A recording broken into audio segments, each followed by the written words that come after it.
Astaghfiruh wa na'udzu billahi min sururi anfusina wa min sayyiati a'malina may yahdihillahu fala mudhillalah wa may yudlilhu fala hadiyalah asyhadu an la ilaha illallah wahdahu la syarikalah wa asyhadu anna muhammadan abduhu wa rasuluhu la nabiyya wa la rasula ba'dah. Allahumma salli ala Muhammad wa ala ali Muhammad kama sallaita ala ali Ibrahim innaka Hamidum Majid wa barik ala Muhammad wa ala ali Muhammad kama barakta ala ali Ibrahim innaka Hamidum Majid. Qala Allah Ta'ala fi kitabil karim ya ayyuhalladzina amanu taqullaha haqqa tuqatih wa la tamutunna illa wa antum muslimun. Wa qala Rasulullah sallallahu alaihi wasallam ittaqillah haitsuma kunta wa atbis sayyi'atal hasanata tamhuha wa khaliqin nasa bi khuluqin hasanin. Amma ba'du. Alhamdulillah, marilah kita ucapkan segala puji dan syukur kita kepada Allah Subhanahu wa taala atas kehadirat Allah Subhanahu wa taala dan atas limpahan rahmat, limpahan nikmat, limpahan hidayah, limpahan kesempatan yang diberikan kepada kita, yakni kesempatan kita bisa menjalankan kewajiban kita sebagai hamba Allah, yaitu sholat maghrib secara berjamaah dan dilanjutkan dengan mengkaji ilmu-ilmu Allah, yaitu tafsir Al-Quran, yang pada malam hari ini akan diisi oleh Ustadz Anas Hadi Wasito SPDI. Bapak, selawat dan salam marilah kita aturkan kepada Nabi kita, Nabi Muhammad SAW, yang telah membimbing umatnya dari jalan yang gelap menuju jalan yang terang benderang. Dan pada malam hari ini langsung saja, karena waktu sangat terbatas, maka saya limpahkan waktu kepada Ustadz Anas Hadi Wasito. Ustadz, tafadhal. Bismillahirrahmanirrahim. Assalamualaikum warahmatullahi wabarakatuh. Innal hamdalillah nahmaduhu wa nasta'inuhu wa nastaghfiruh wa nastahdihi wa natubu ilaihi wa na'udzu billahi min syururi anfusina wa min sayyiati a'malina may yahdihillahu fala mudilla lahu wa may yudlil fala hadiya lahu. Asyhadu an la ilaha illallah wa asyhadu anna Muhammadan 'abduhu wa rasuluh la nabiyya wa la rasula ba'dah. Rabbi shrah li sadri wa yassir li amri wahlul 'uqdatam min lisani yafqahu qawli. Allahumma la sahla illa ma ja'altahu sahla wa anta taj'alul hazna idza syi'ta sahla. Allahumma inna nas'aluka ilman nafi'an wa rizqan thayyiban wa 'amalan mutaqabbala wa shifaa'an min kulli da', wa na'udzu bika min ilmin la yanfa' wa min qalbin la yakhsha' wa min nafsin la tashba' wa min da'watin la yustajabu laha. Amma ba'du, jamaah, bapak-bapak dan ibu-ibu dan teman-teman semua yang dimuliakan Allah Subhanahu wa taala. Alhamdulillah, kita dipertemukan kembali oleh Allah Subhanahu wa taala di majelis yang paling mulia, majelis yang dihadiri oleh para malaikat, majelis yang paling diridhoi oleh Allah Subhanahu wa taala, majelis yang paling mendatangkan kedamaian, ketentraman dan kebahagiaan. Majtama'a qaumun fi baitin min buyutillah, tidak ada sekelompok manusia berkumpul di salah satu rumah dari rumah Allah Subhanahu wa taala, yatluna kitabullah wa yatadarusuna bainahum, mereka membaca Al-Qur'an serta mempelajari di antara mereka, illa nazalat alaihimus sakinah, kecuali ketenangan akan turun kepada mereka, wa ghasyiyatuhum rahmah, mereka diliputi dengan rahmat, wa hafathumul malaikah, mereka dinaungi oleh para malaikat, wa dzakarallahu fi man indah, orang-orang baik yang ada di sekitar mereka pun disebut oleh Allah Subhanahu wa taala. Maka siapa yang menginginkan ketenangan hendaknya jangan meninggalkan majelis ta'lim. Di pertemuan yang kemarin kita membahas surat Al-Fatihah dan kita selesai membahas Al-Basmalah, bagaimana Al-Basmalah itu, serta kita membahas daripada keutamaan surat Al-Fatihah yang intinya adalah dikatakan oleh Ibnu Mas'ud bahwa Allah Subhanahu wa taala menurunkan seluruh kitab itu intinya ada pada Al-Qur'an, dan Al-Qur'an intinya ada pada surat Al-Fatihah. Maka surat Al-Fatihah dinamakan Ummul Qur'an, induknya Al-Qur'an, karena semua ma'ani Al-Qur'an itu terdapat di dalam surat Al-Fatihah, baik berkaitan dengan tauhid ataupun akidah, atau berkaitan dengan kisah-kisah, atau berkaitan dengan syariat, semuanya terkandung di dalam surat Al-Fatihah. Maka Al-Fatihah ini dikatakan sebagai ummul kitab, induknya daripada Al-Qur'an ini. Para salafus soleh, ulama salaf maupun khalaf, saking mulianya, saking besarnya fadilah daripada Al-Fatihah ini, ya, berpesan bahwa jangan sampai kalau kita misalnya diberikan rizki oleh Allah Subhanahu wa taala, anak laki-laki maupun perempuan, jangan sampai mereka hafal surat Al-Fatihah selain dari tangan kita sendiri atau selain kita ajari. Surat Al-Fatihah jangan sampai ya mereka bisa, anak-anak kita diajari oleh ustadz-ustadznya di sekolah atau ustadz-ustadznya di TPA atau di tempat-tempat pendidikan yang lainnya. Kenapa? Saking besarnya fadilah daripada surat Al-Fatihah yang pertama.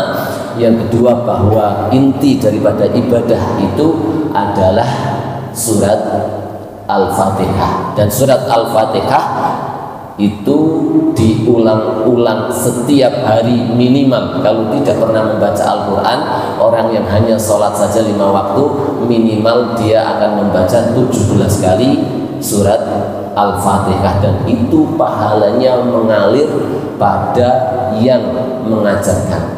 Makanya berbahagialah para guru ngaji yang telah mengajarkan kepada banyak anak untuk bisa hafal daripada surat Al-Fatihah. Maka orang tua atau kakak atau yang lainnya ketika dikaruniai oleh Allah Subhanahu wa taala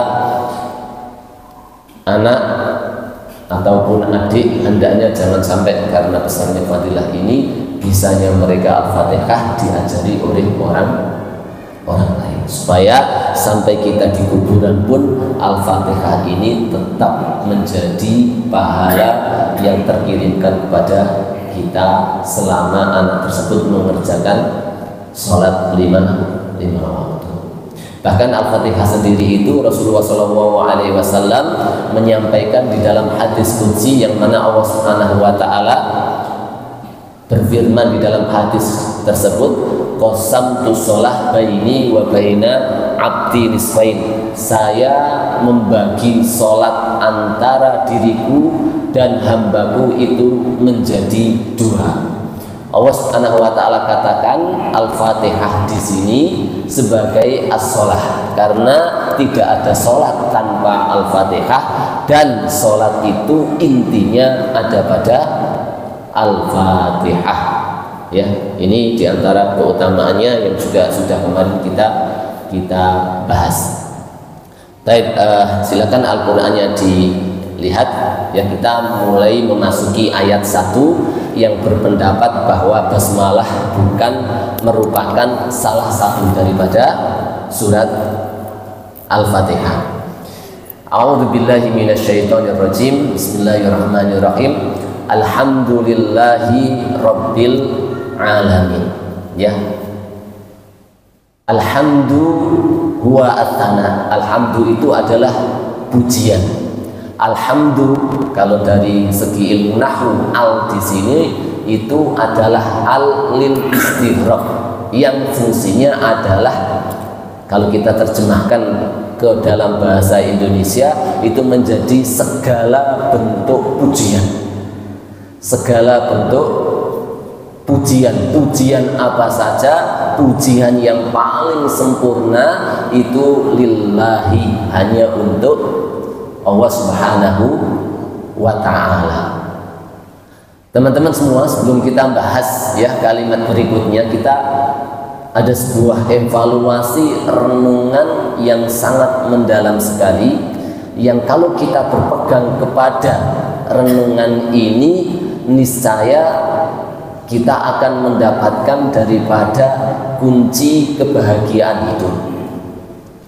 Yang pertama, di dalam kalimat alhamdulillahirabbil alamin ini, Allah Subhanahu wa ta'ala ingin ya membuat diri kita itu begitu penasaran terhadap apa yang akan dibahas selanjutnya. Dari apa? Umpama misalnya, seandainya orang kafir atau orang yang belum pernah membaca Al-Quran, atau belum pernah membaca sebuah kitab, atau belum kenal sama sekali siapa itu Allah, siapa itu Rasulullah SAW atau yang lainnya, kemudian membaca kitab ini, yang pertama yang akan dia dapatkan adalah kalimat alhamdulillah, segala bentuk macam pujian. Tidak ada pujian kecuali pujian itu hanya milik satu zat. Yang dipahami ini alhamdulillah, ternyata alhamdulillah tersebut lil istighraq itu lillahi, untuk Allah, menimbulkan sebuah pertanyaan, siapa Allah sehingga memiliki atau zat yang berhak untuk dipuji. Ini menimbulkan sebuah penasaran, sebuah apa namanya, bentuk keinginan tahu, dipancing dengan kalimat zat yang maha baik, maha segalanya, maha sempurna, yang segala pujian itu tidak layak kecuali hanya untuk dirinya. Dia telah berbuat apa? Kok sampai pujian, segala pujian itu direbut oleh diri? Ini yang pertama. Yang kedua, ya, Allah Subhanahu wa ta'ala mengajarkan melalui kitab pertama ini bagi kita yang berevaluasi sebagai seorang muslim. Allah Subhanahu wa ta'ala ajarkan kepada kita bahwa kalimat yang diucapkan seorang mukmin atau sikap hidup yang dilakukan, yang diberikan oleh seorang mukmin terhadap segala hal itu kalimatnya adalah kalimat syukri, kalimat syukur. Mengajarkan kepada kita bahwa isi daripada kehidupan seorang mukmin itu selalu syukur. Saya ulangi, isi daripada kehidupan seorang mukmin itu adalah selalu bersyukur. Kenapa? Kenapa? Karena dia tahu segala pujian itu bagi Allah yang mengatur segalanya, yang mengatur hidup kita dan hidup semua orang ini. Siapa? Allah Subhanahu wa ta'ala. Yang mengatur rizki kita siapa? Kalau kita dikasih Allah Subhanahu wa ta'ala rizki berlimpah, kita bersyukur. Rizki berlimpah itu keluar dari aturannya Allah Subhanahu wa ta'ala? Tidak. Rizki berlimpah itu keluar dari takdirnya Allah Subhanahu wa ta'ala? Tidak. Maka ucapan kita adalah alhamdulillah. Yang kedua, kalau Allah Subhanahu wa taala memberikan kita rizki lagi seret. Kalau bapak tukang, bapak kuli, nggak ada yang nyuruh bangun rumah. Kalau kuli nggak ada tukang yang ngajar. Kalau tukang becak nggak ada yang mau naik becak, semuanya sudah minta bonceng suaminya masing-masing. Kalau di TPI ikan lagi sepi. Ucapan seorang mukmin apa? Di Al-Fatihah ini Allah ajarkan alhamdulillah. Makanya ucapan Rasulullah SAW itu selalu alhamdulillah ala kulli halin. Alhamdulillah atas segala keadaan. Itu di saat Rasulullah SAW posisi terjepit, posisi kebaikan. Ucapannya adalah alhamdulillah ala kulli halin.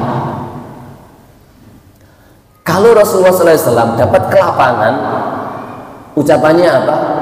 Alhamdulillah binikmatihi tatimus sholihat. Dengan nikmat-nikmatnya maka kebaikan-kebaikan itu menjadi sempurna. Ini kalau dilapangkan. Tetapi kalau lagi sempit, alhamdulillah ala kulli hal. Karena apa? Karena Rasulullah SAW memahami, kita memahami, kita dipahamkan. Setelah kita ngucap alhamdulillah, mesti kan bertanya, kenapa saya harus selalu alhamdulillah? Karena Rabbil Alamin, pengatur semesta alam, pengatur rezeki saya, pengatur kehidupan saya, pengatur seluruh lini yang saya alami di setiap hari. Makanya para ulama yang membagi kehidupan itu kan ada dua, ya. Yang pertama, kalau dapat nikmat syukur, kalau dapat musibah, yang dikatakan manusia sebagai bentuk musibah adalah sabar. Kalau syukur, banyak orang merasa lebih mudah walaupun banyak orang lalai di dalamnya. Sabar, banyak orang merasa berat walaupun banyak orang tidak lalai, walaupun banyak orang tersadarkan gara-gara sabar. Banyak orang kena musibah lari ke masjid, banyak orang dapat mobil lupa ke masjid, banyak orang kena musibah sholatnya bisa nangis, banyak orang baksonya laris malah sholatnya terlambat ke masjid. Dan kadang-kadang memang Allah Subhanahu wa taala sendiri ya ingin mengingatkan hamba itu dengan melalui musibah. Walaqad akhadnahum bil ba'sa'i wad-dharra'i la'allahum yatadarra'un. Telah aku ambil atau telah aku berikan kepada mereka kesusahan, kepayahan, la'allahum yatadarra'un, supaya mereka kembali kepada Allah Subhanahu wa taala. Baik. Ketika orang ditimpa musibah dia harus sabar. Nah, ternyata ya yang dibagi oleh para ulama bahwa sabar itu ada 3 tingkatan, bukan 3 macam ya. Kalau 3 macam itu sabar terhadap ketaatan kepada Allah, sabar terhadap meninggalkan larangan Allah, dan sabar terhadap qadha dan qadarnya Allah Subhanahu wa taala. Ini pembagian. Tetapi tingkatan sabar itu juga ada 3. Tingkatan sabar itu yang pertama adalah habsun nafsi anil jaza, menahan jiwa untuk berkeluh kesah ya. Contoh ya, dapat atau rizki lagi seret, rizki lagi seret, lagi sepi, iwak lagi sepi. Nah, habsun nafsi ini harusnya dia ini kondisi ngeluh, tetapi dia tahan dalam hati dan tidak berusaha untuk mengeluh, tetapi rasanya pahit. Yang dikatakan para ulama, as-sabru murrun walakin awaqibahu ahla minal asal. Sabar itu pahit, akan tetapi hasilnya lebih manis daripada madu. Yang kedua adalah yang namanya ar-ridho ataupun ikhlas. Ridho, plong terhadap apa yang diberikan Allah Subhanahu wa taala. Rizki lagi sakit, kena musibah yang dikatakan manusia sebagai musibah, tetapi dia yes gimana lagi, ini saya terima memang pemberian Allah seperti dihina orang, yes gimana lagi, yo sabar. Kalau orang itu direwangi juga tambah nemen, ya, tambah hati, semakin jadi menghinanya. Ini kan lebih long daripada yang pertama tadi. Nah, yang ketiga ini yang mungkin ya menunjukkan daripada apa yang kita pelajari dan kita ambil intisari daripada ajaran Al-Quran ini, ya, yang perlu kita petik adalah sabar tingkatan yang tertinggi, yaitu asyukur. Syukur ini kenapa orang itu bisa nyampe derajat syukur? Karena didasari dua hal: tingginya keimanan dirinya, yang kedua adalah al-ilmu, tahunya dia terhadap hakikat musibah yang terjadi pada diri. Saya ulangi, ya, mampunya seseorang nyampe pada derajat syukur ketika kelihatannya dia mendapatkan musibah di pandangan manusia, itu dikarenakan dua hal.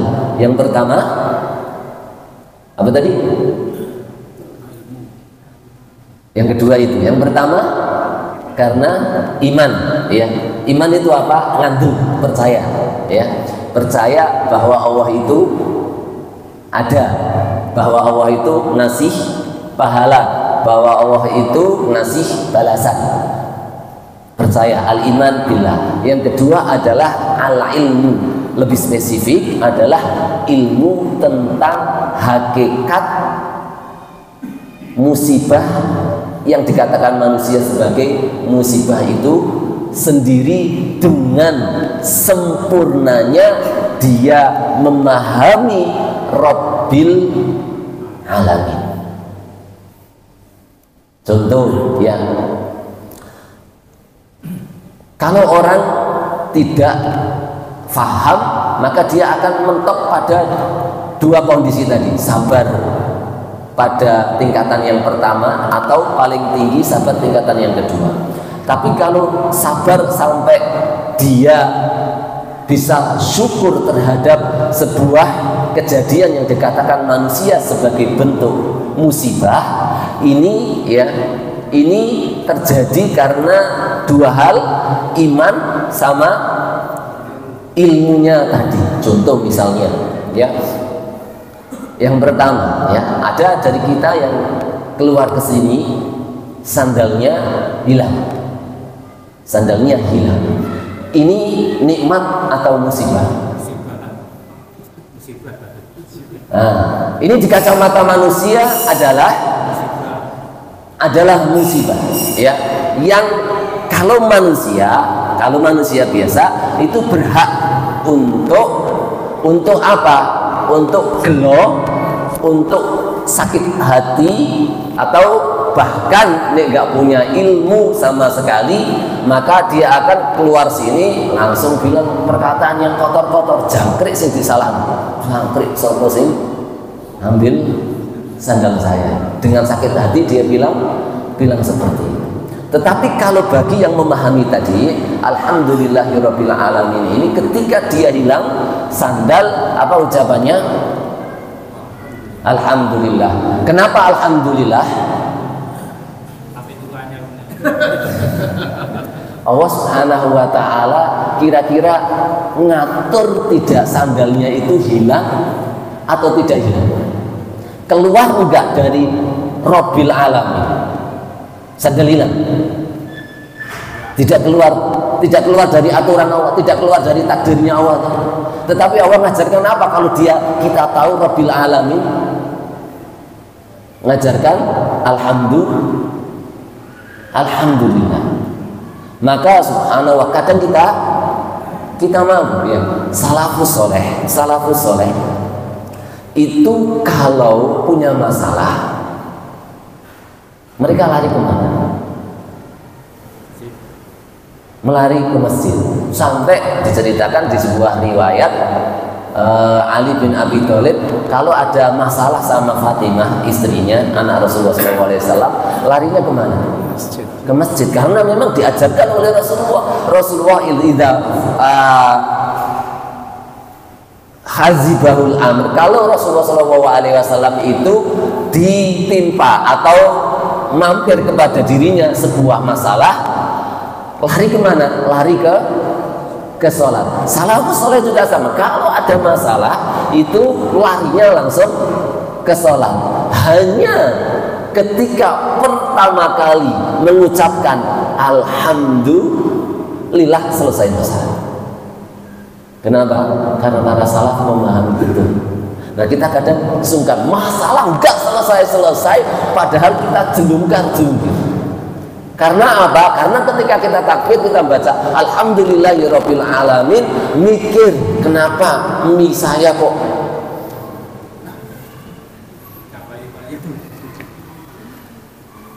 kenapa nggak ada yang beli ikan saya? Yang dipikir itu, tetapi bukan dipikir kalimat yang dikandung alhamdulillahi rabbil alamin ini. Padahal dia sudah menyatakan, dan kita sendiri sudah diajarkan oleh Allah Subhanahu wa taala dengan kalimat alhamdulillah ini sebagai pengajaran hidup bagi kita. Bisa dipahami nih. Makanya kadang kita merasa sungkan ketika habis sholat kok dada kita kok sesak terus penuh. Masalah ini kita perlu untuk bermuhasabah kembali terhadap sholat, khususnya di dalam Al-Fatihah kita. Dan memang itu perlu untuk kita coba terus konsep hidup ini. Para salafus soleh ketika memahami ini, mereka berusaha mencapai pada tingkatan sabar yang tertinggi tersebut, yaitu syukur.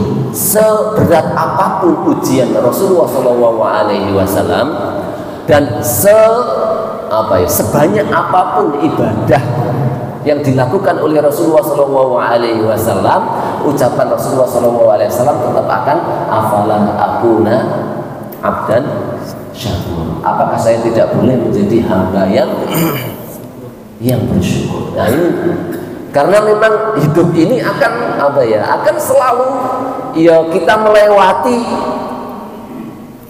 dua hal ini, antara kita dapat kelapangan atau kita dapat kesempitan, dan akan bergulir terus, tidak peduli itu yang kaya ataupun yang miskin, selalu akan bergulir tersebut. Tapi seorang mukmin kan punya sikap yang diajarkan oleh Al-Fatihah ini, sehingga itulah kunci kebahagiaan. Bisa dipahami ini? Bisa dijadikan konsep hidup. Nah, pokoknya kalau lagi dapat sempit, ingat majelis taklim malam hari ini, pokoknya sholatku alhamdulillah, bukan innalillah ya, alhamdulillahirabbil alamin. Dan kalau kita perhatikan ya, seluruh ayat-ayat sabar ataupun hadis-hadis Rasulullah SAW yang memerintahkan untuk sabar ya, itu semuanya menyuruh kita senang. Ayat di dalam surat Al-Baqarah itu bagaimana? Sebelum innalillahi wa inna ilaihi raji'un, alladzi, bukan sebelumnya.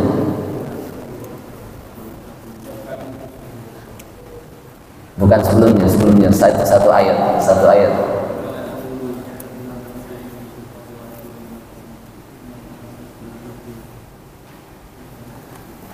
Ayat tentang sabar itu ya dimulai dengan firman Allah Subhanahu wa taala, wa basyiris sabirin. Ya, apa artinya wa basyiris sabirin? Bergembiralah orang yang sabar. Beritahukan kabar gembira kepada orang sabar. Berarti tuntutannya orang sabar ini bersedih dan bergembira. Perintah Allah kepada orang yang sabar ini tingkatan yang pertama atau tingkatan yang ketiga tadi? Ketiga. Makanya kalau kita dapat musibah, hendaknya kita bergembira, ya. Kita bersyukur. Panjenengan sandalnya hilang, panjenengan mempeng-mempeng dan panjenengan seneng, sandalnya tetap hilang. Tapi yang membedakan adalah ketika panjenengan mampu bersabar, apalagi sabarnya tingkat tinggi, ya, tingkat bersyukur tadi, jenengan tidak kehilangan dua, ya, hanya kehilangan sandal saja, tetapi jenengan tidak kehilangan kebahagiaan, malah bertambah kebahagiaannya. Orang yang sandal berarti mau kita berikan dosa kita, atau kita ambil pahala dia, mengabulkan doa kita karena kita posisinya terdolimi, ya, tidak darah tinggi, tidak kolesterol, kemudian akan dapat calon sandal baru. Nggak mungkin, ya, nggak mungkin. Makanya subhanallah, ini mungkin salah satu yang dilihat oleh ulama-ulama itu, kenapa Imam Ahmad rahimahullah ta'ala, ya, ketika istrinya meninggal dunia, di hari itu pula Imam Ahmad menikah lagi. Salah satunya adalah sandal tadi. Kalau hilang berarti menunjukkan Allah pengen ganti yang baru. Oh, nggak hilang saja boleh, Pak? Oh, boleh baru. Kak Budi yang ngomong, ya.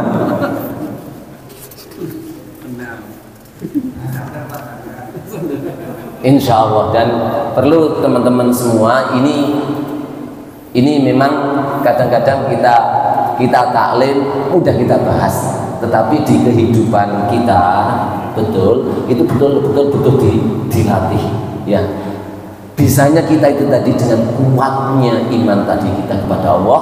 Yang kedua, tahu hakikat tersebut. Misalnya kita kesandung, misalnya, ya. Kalau kita tahu hakikatnya kita lagi kesandung berdarah, itu hati kita dengan iman yang kuat, berdarahnya ini kan menggugurkan dosa kita dan meningkatkan derajat kita di sisi Allah Subhanahu wa ta'ala. Kan kita gembira, teman. Kalau imannya kuat, dia pasti gembira. Kenapa? Ya, siapa nggak gembira? Derajatnya dinaikkan oleh Allah Subhanahu wa ta'ala. Siapa yang gak gembira? Ahlul afiyah. Ahlul afiyah itu adalah orang-orang yang dulunya di dunia itu sehat semua, jarang sakit, setahun sekali paling sakit, pokoknya sehat terus di dunia, ya. Itu ketika di akhirat, ya, mereka itu sangat iri sekali dan pingin dikembalikan ke dunia gara-gara melihat tingginya derajat orang yang dulu di dunia itu sakit-sakitan. Ya, pingin dikembalikan di dunia, pingin kulitnya itu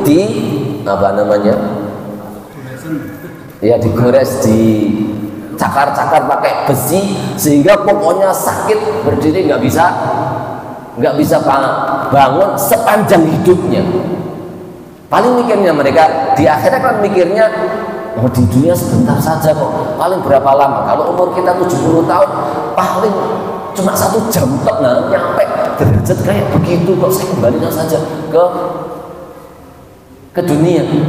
Ya kan, kalau dibandingkan 1 hari di dunia, 1 hari di akhirat itu sama dengan 1000 ka'alfi sanatin mimma ta'udun, 1000 tahun daripada hitungan kita di dunia. Berarti kalau dihitung, dikalkulasi menjadi umur 70 tahun atau 80 tahun itu sekitar 1 jam tok di akhirat. Nah, 1 jam ini menentukan apa, khalidina fiha abada, menentukan selama-lamanya posisi seseorang itu ketika di akhirat. Makanya ahlul afiyah yang dulunya sehat-sehat saja, walaupun sudah di surga ini, dulunya sehat-sehat saja, senang rizkinya, lapar, itu ingin dikembalikan untuk dijadikan orang yang sakit-sakitan. Bukan berarti hadis ini menganjurkan kita untuk sakit, enggak. Cuman ini tadi ya, bahwa seluruh perintah sabat itu menyuruh orang yang lagi kena yang dinamakan manusia sebagai musibah untuk bergembira, karena inti Islam itu adalah rahmatan lil alam. Orang sakit dapat rahmat, dapat gembira, orang dapat nikmat lebih bergembira. Bahkan di dalam masalah puasa saja Rasulullah SAW menyebutkan dalam sebuah hadis, at-taimu syakir kasoimu sobir. Orang yang tidak puasa tapi makannya penuh dengan syukur, alhamdulillah iso mangan Kentucky, alhamdulillah iso mangan nus, alhamdulillah iso mangan. Tetapi makannya itu dengan penuh syukur, alhamdulillah, alhamdulillah, wa malakal hamdu, alhamdulillah bi ni'mati tatimmu sholihat. Selalu puji Allah dan syukur, itu pahalanya seperti kasoimi sabir, seperti orang yang selalu berpuasa dan dia bersabar atas puasa. Lapar-lapar dia sabar, pahalanya dua-duanya sama. Enak mana Mbak?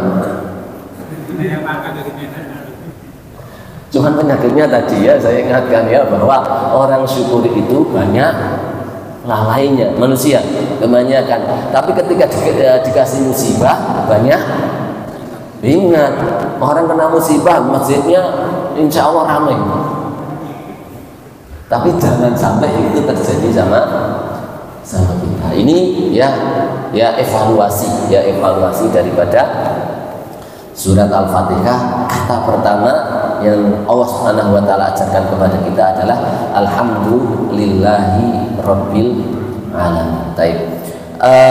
Allah, kalimat lillah, Allah itu terambil ya dari kalimat ilah, yang para ulama juga menjelaskan dari kalimat aliha ya'lahu, ilhan wa ilahan.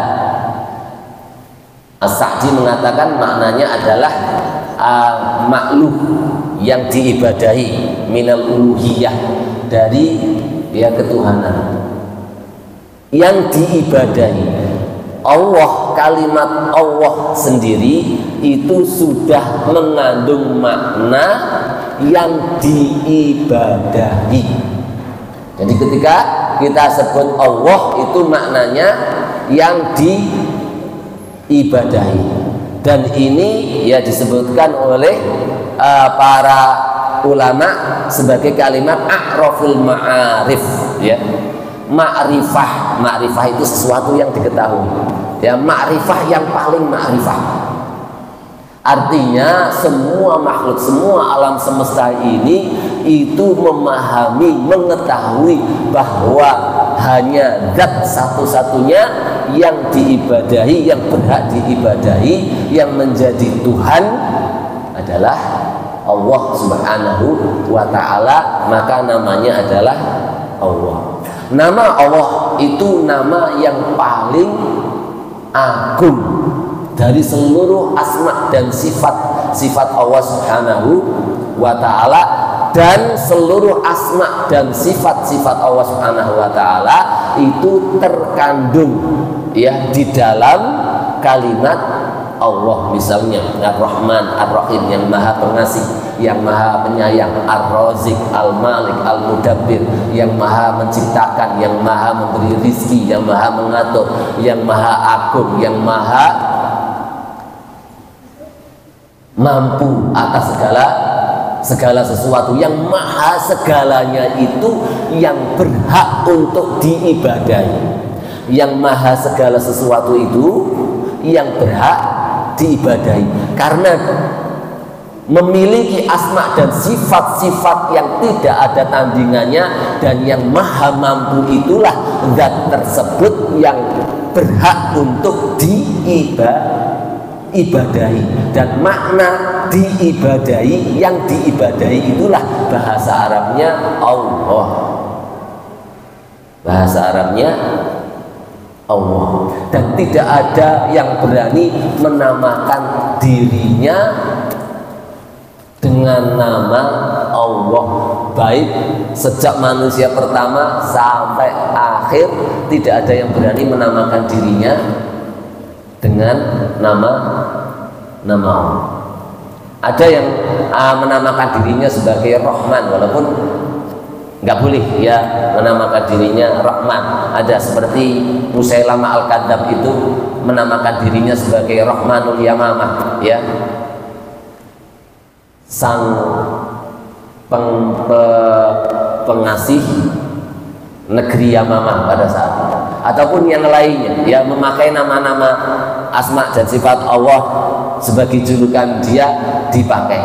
Begitu juga Rasulullah SAW, ya, disematkan pada Rasulullah itu makna Rahim, Rauf juga. Laqad ja'akum rasulun min anfusikum azizun 'alaihi ma 'anittum harisun 'alaikum bil mu'minina raufun rahim. Rauf Rahim itu nama Allah Subhanahu wa taala, tetapi juga disematkan kepada Rasulullah SAW ada. Tetapi untuk kalimat Allah tidak ada satupun yang berani.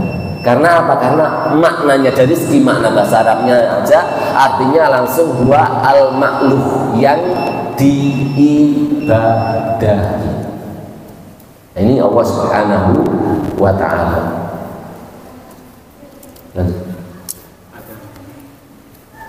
Masih ya?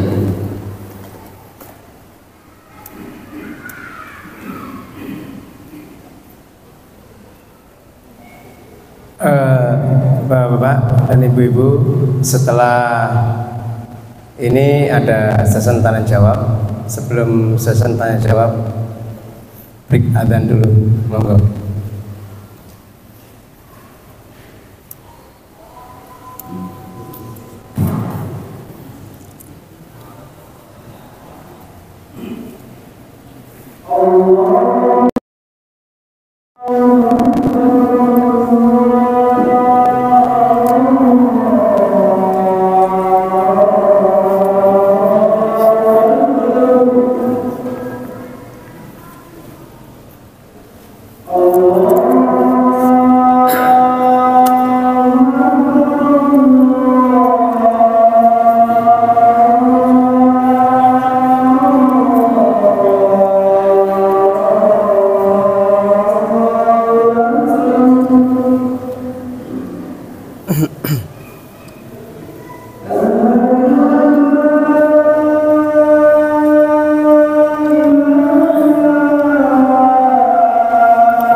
Gak ada pertanyaan? Gak ya? Materi sebentar. Baik, kita lanjutkan sebentar. Alhamdulillah Rabbil Alamin. Rabb, makna daripada Rabb, kalimat Rabb di dalam bahasa Arab itu minimal ada 3 kandungan makna Rabb. Yang pertama, Rabb itu adalah maknanya sayyid. Sayyid itu tuan, ya. Sayyidi, tuanku, ya. Ini diungkapkan oleh ibarat Al-Qur'an, innahu rabbi ahsana matwaya. Sesungguhnya tuanku, ini perkataan Nabi Yusuf, sesungguhnya tuanku telah memberikan tempat dan pemeliharaan yang baik bagiku. Ini makna Arab. Jadinya maknanya adalah sayyid, ya.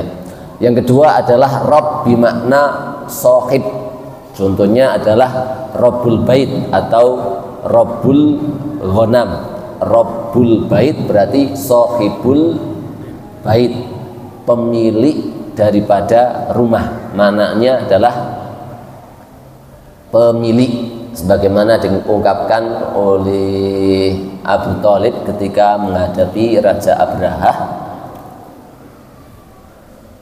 yang waktu itu mau diserang Ka'bahnya, ya. Abu Thalib mengatakan sesungguhnya Ka'bah ini punya Rob sendiri, sementara saya ini adalah Rabbul Ghanam, saya ini adalah Robnya kambing, artinya adalah pemilik daripada kambing. Dan Rabbul Ka'bah di situ maksudnya adalah pemilik Ka'bah yang akan melindungi Ka'bah tersebut. Ini makna Rabb.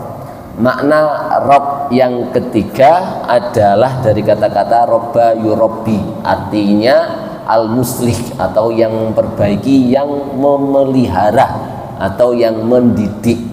Ini ya makna yang ketiga. Tetapi makna yang diberikan oleh para ulama yang sempurna bahwa makna Rabb ini adalah mencakup 3 hal: al-khaliq, al-malik, al-mudabbir. Rabb al-khaliq, sang maha pencipta. Rabb itu artinya yang menciptakan. Al-malik, yang maha memiliki, yang maha memiliki. Al-mudabbir, yang mengatur, yang memelihara. Ini makna lengkap daripada makna Rabb, yang dimana dari ketiga ini seluruh unsur pemeliharaan alam semesta tercakup. Dari makna al-khaliq ini muncul ar-razik, muncul makna daripada an-nasir. Allah Subhanahu wa ta'ala karena menciptakan mereka, maka konsekuensinya Allah akan memberikan rizki kepada mereka, yaitu ar-razik. Allah Subhanahu wa ta'ala akan melindungi mereka. Allah Subhanahu wa ta'ala menghidupkan mereka, memberikan ruh kepada mereka, mematikan mereka. Juga makna apa? Al-Malik, yang memiliki mereka. Jadi mereka tidak memiliki apa-apa atas diri mereka ataupun apa yang mereka miliki. Ini ya tertuang inna lillahi wa inna ilaihi rajiun. Kemudian yang ketiga maknanya adalah al-mudabbir, yang mengurusi urusan mereka, yang menentukan urusan mereka, yang memelihara mereka, yang memelihara. Semuanya terkandung di dalam makna Rabb ini, alias dalam artian bahwa makna Rabb ini adalah zat yang menciptakan, yang tadi kita kembali, yang maha segalanya, sehingga adanya alam semesta ini itu adalah ciptaannya Allah Subhanahu wa taala beserta seluruh pemeliharaannya, beserta seluruh apa yang ditentukan oleh Allah Subhanahu wa taala di dalamnya. Nah, ini makna yang dikandung oleh Rabb. Mungkin demikian yang dapat kami sampaikan. Insyaallah kita teruskan pada pertemuan yang akan datang. Kalau ada pertanyaan, falyatafadhal. Bagi Bapak dan teman-teman yang mau bertanya, apa yang telah disampaikan oleh Ustaz Anas tadi,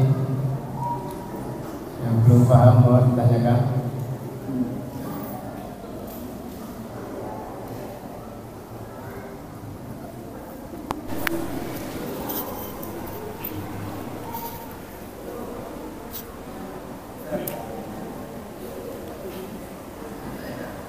Betul.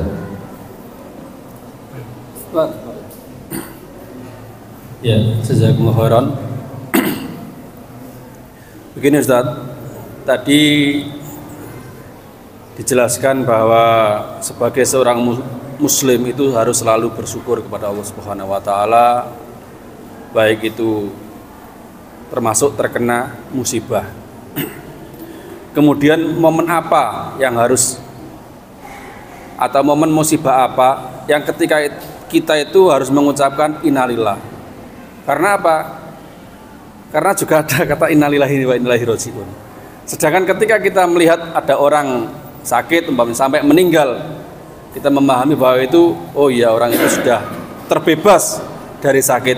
Apakah boleh kita juga mengucapkan, ibu-ibu biar sudah, apakah kita ketika melihat orang meninggal kita juga mengucapkan alhamdulillah karena orang itu juga terlepas dari penderitaan yang dia alami? Terima kasih. Jazakumullah khairan katsiran. Ya, jadi ketika ada musibah, alladzina idza asabathum musibah, apa perkataannya? Qalu inna lillahi wa inna ilaihi rajiun. Dan kalimat ini bukan berlawanan dengan rasa syukur dan bahagia itu. Makanya kalimat ini didahului dengan wabasyir. Karena kebanyakan kita memahami kalau sabar itu menderita, yaitu boleh. Yang diartikan yang sabar tingkat pertama tadi, habsun nafsi anil jaza, dan boleh-boleh saja ketika orang seperti itu, boleh-boleh saja dan sah-sah saja dan berpahala. Makanya para ulama tadi mengatakan as-sabru murrun walakin awaqibahu ahla minal asal. Sabar itu pahit, tetapi akibatnya, hasilnya, pahalanya itu lebih manis daripada madu, lebih manis daripada segalanya. Itu sabar. Tetapi ada sabar tingkatan berikutnya, dan itu tidak berlawanan dengan kalimat itu, ya. Yang teriwayatkan itu Rasulullah SAW mengucapkan alhamdulillah, kemudian tsumma innalillahi wa inna ilaihi rajiun. Hasilnya terima, hasilnya seneng, hasilnya ridho. Wala naqulu illa ma yurdina rabbuna. Dan kami ketika anaknya Rasulullah SAW meninggal, Ibrahim itu, ya, kami tidak mengatakan kecuali apa yang diridhoi oleh Rabb kamu. Sehingga ya tetap kita mengucapkan apa? Inna lillahi wa inna ilaihi rajiun. Bahkan diriwayatkan dalam sebuah hadis, ketika ada seorang hamba yang diuji oleh Allah Subhanahu wa taala, itu maksudnya diuji itu anaknya meninggal, anak semata wayangnya meninggal. Nah, ketika itu orang tersebut mengucapkan alhamdulillah, kemudian innalillahi wa inna ilaihi rajiun. Malaikat bingung, malaikat lari melapor kepada Allah Subhanahu wa taala. Takjubnya malaikat terhadap kalimat kok bisa hamba yang sedang diuji dengan kematian anaknya kok mengucapkan alhamdulillah kalimat tersebut. Allah Subhanahu wa taala ya ketika menjumpai malaikat tersebut bertanya kepada malaikat tersebut, ketika melihat malaikat tersebut keheranan. Dan Allah Subhanahu wa taala bukan berarti tidak tahu kejadian yang menimpa hambanya. Allahu a'lamu bi ibadi, Allah lebih tahu daripada keadaan hambanya. Cuman hadis ini dalam konteks untuk menceritakan hal tersebut. Allah Subhanahu wa taala kemudian bertanya, apa yang diucapkan oleh hambaku ketika saya ambil anak semata wayangnya? Ya Allah, dia mengatakan alhamdulillah, kalimatus syukur, segala puji bagi Allah. Allah Subhanahu wa taala langsung mengatakan, kalau begitu ubnu lahu baital hamdi fil jannah. Kalau begitu bangunkan untuk hambaku itu sebuah istana di surga, wasammuhu bi baitil hamdi, dan namakan istana tersebut dengan baitul hamdi, rumah pujian. Jadi orang-orang yang lagi kena musibah kemudian bisa mengucapkan alhamdulillahirabbil alamin, itu dibangunkan oleh Allah Subhanahu wa taala sebuah kerajaan dan dinamai oleh Allah Subhanahu wa taala dan para malaikat sebagai baitul hamdi, kerajaan pujian, karena hamba itu selalu bersyukur kepada Allah Subhanahu wa taala. Tapi kita harus berlatih menuju ke sana agar supaya ternyata Islam ini nikmat sekali. Nikmatnya Islam, nikmatnya ilmu itu. Sehingga apa, seluruh lini kehidupan seorang mukmin itu gak bahagia, semuanya bahagia. Wallahu a'lam.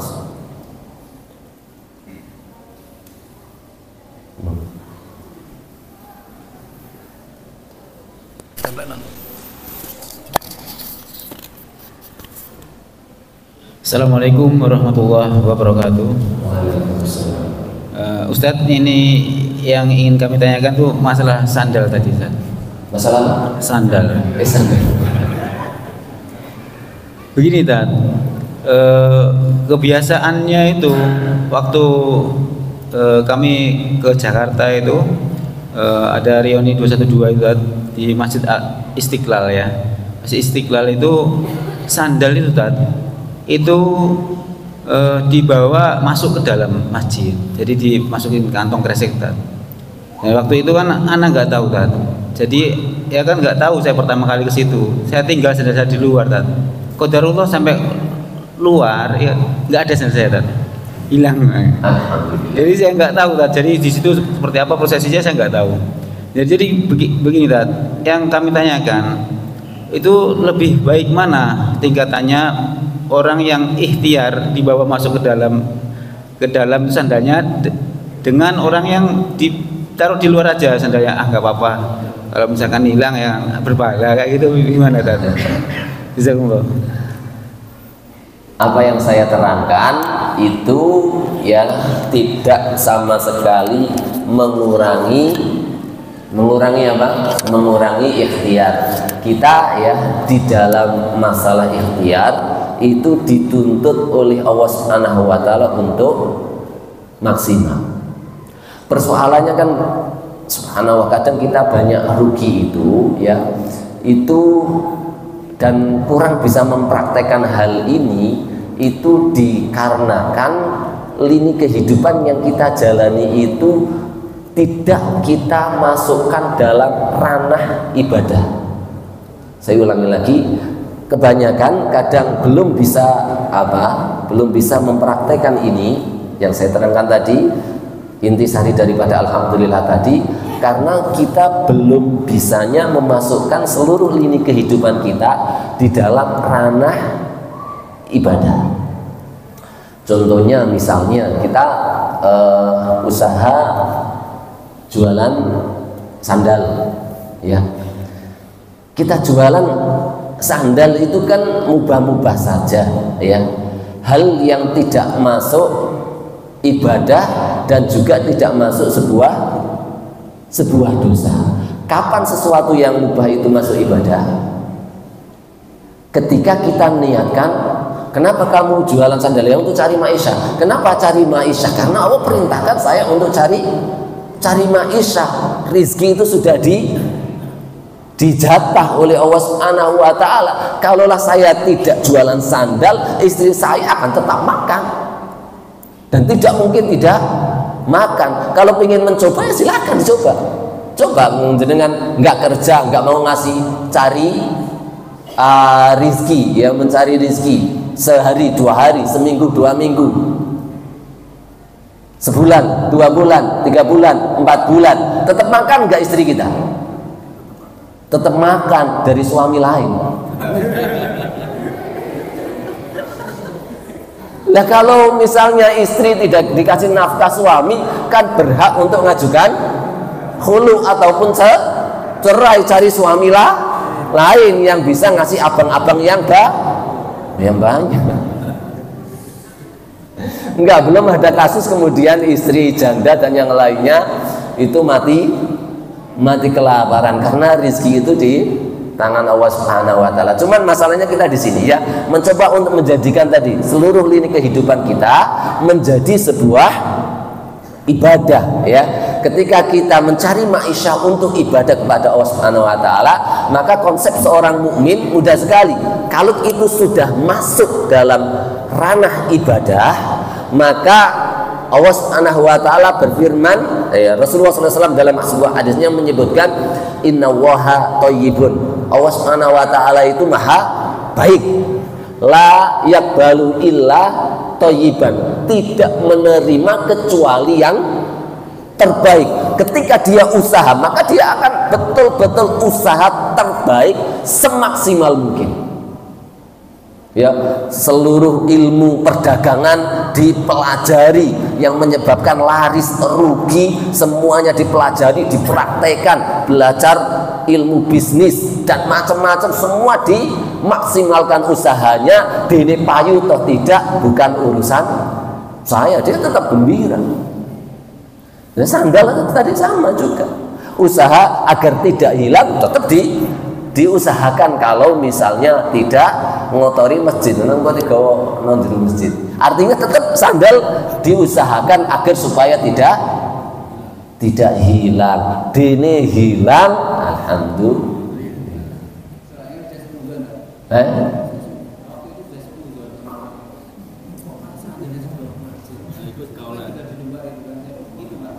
Sudan kepada siapa? Sudan kepada orang apa?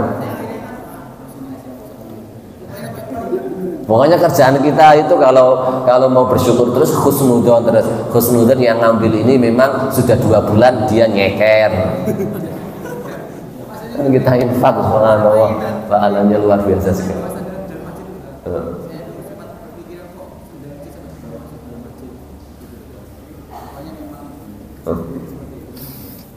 Nah, baik. Jazakumullah khairan katsiran ala husni istima'ikum.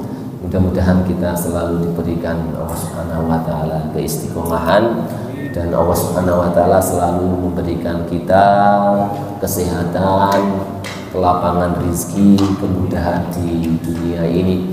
Allah Subhanahu wa taala selalu dan semakin menambah taufik kepada diri kita sampai kita kelak mendapatkan husnul khatimah. Amin ya rabbal alamin. Dan Allah Subhanahu wa taala meridhai kita di dunia dan akhirat. Amin ya rabbal alamin. Subhanakallahumma wa bihamdik asyhadu an la ilaha illa anta astaghfiruka wa atubu ilaik. Wa billahi taufiq wal hidayah wal ridha wal inayah. Wassalamualaikum warahmatullahi wabarakatuh. Alhamdulillah. Mendapatkan tentang Islam